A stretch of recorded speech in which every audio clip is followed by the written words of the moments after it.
What type of clients do you like working with?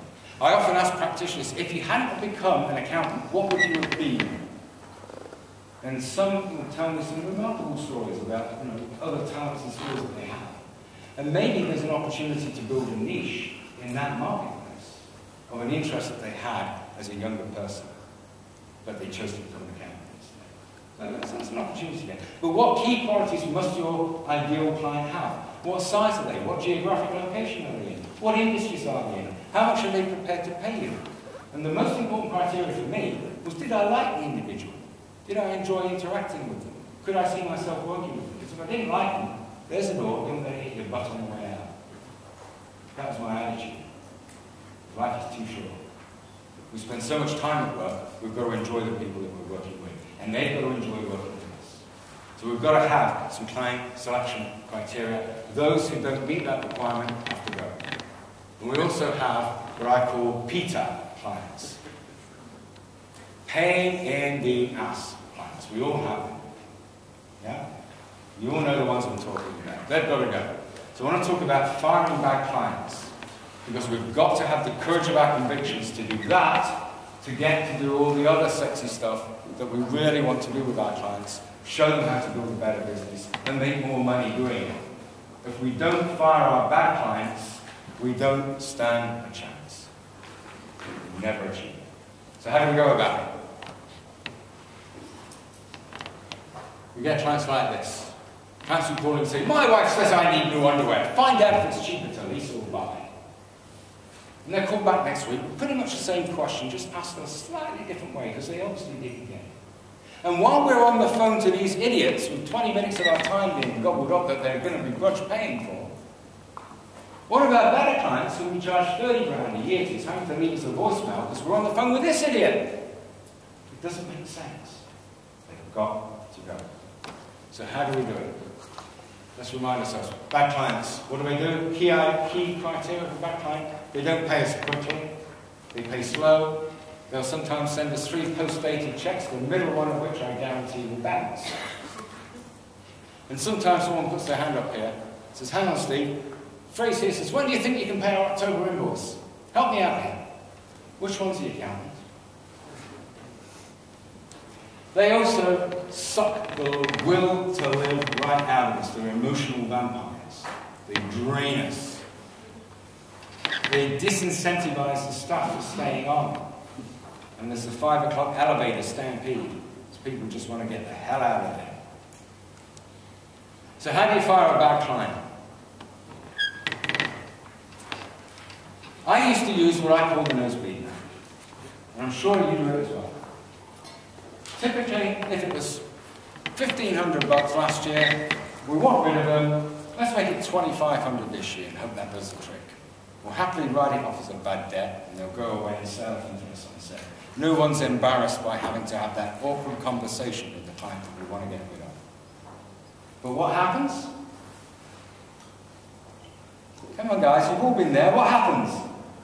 They pay it, yeah. They don't get the message, they're too bloody thick. Skinned.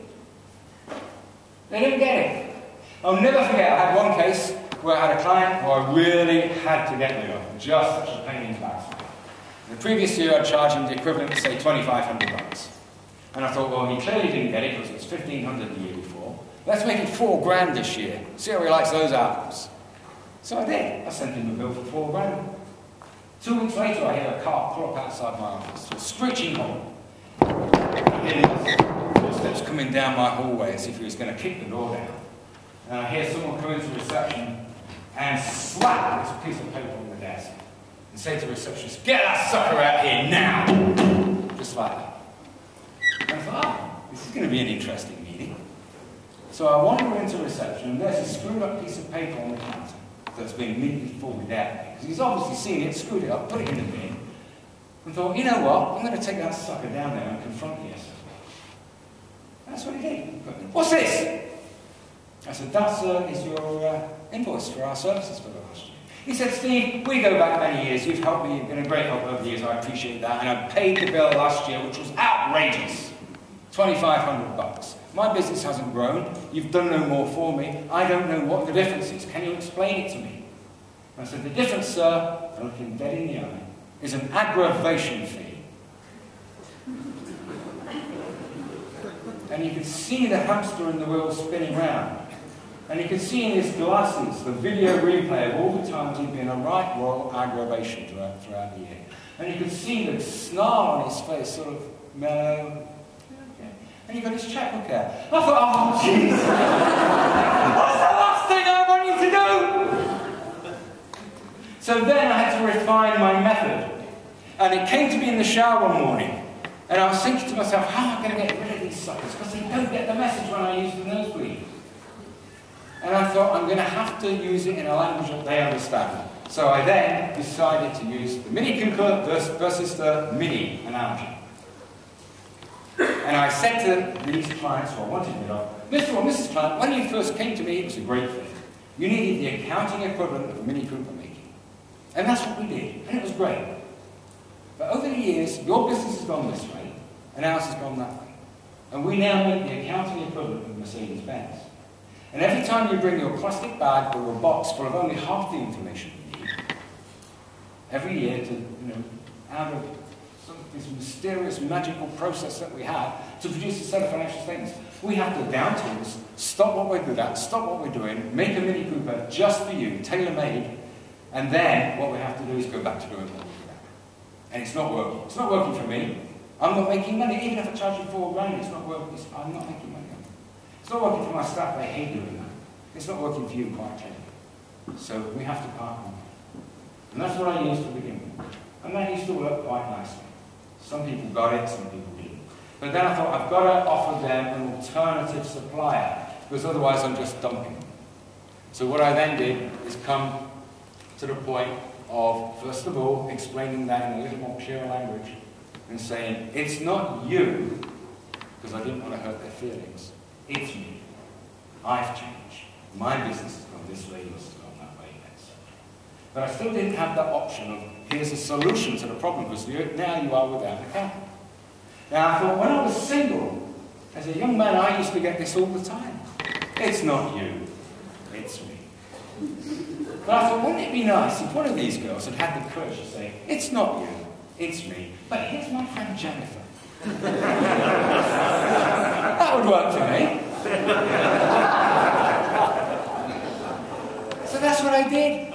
I said to clients, it's not you, it's me, Mercedes, Mini Cooper, changes, blah, blah, blah. But I can refer you to a really good accountant just down the road. Maybe someone you don't like.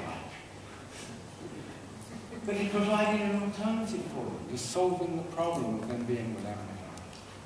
And that way, no one's feelings get hurt. So, send them to H&R Block, send them to a smaller firm, bundle up all your prima donna clients and sell them and get paid for being rid of all your problems. But we've got to do something to get rid of these clowns so that we can do all the other stuff that we want to do. If we don't, we're never going to get started. That will give you a few extra minutes at the end of your year-end meeting with your clients to do stuff like this. And in the interest of trying to finish almost on time, about 3 or 4 minutes left,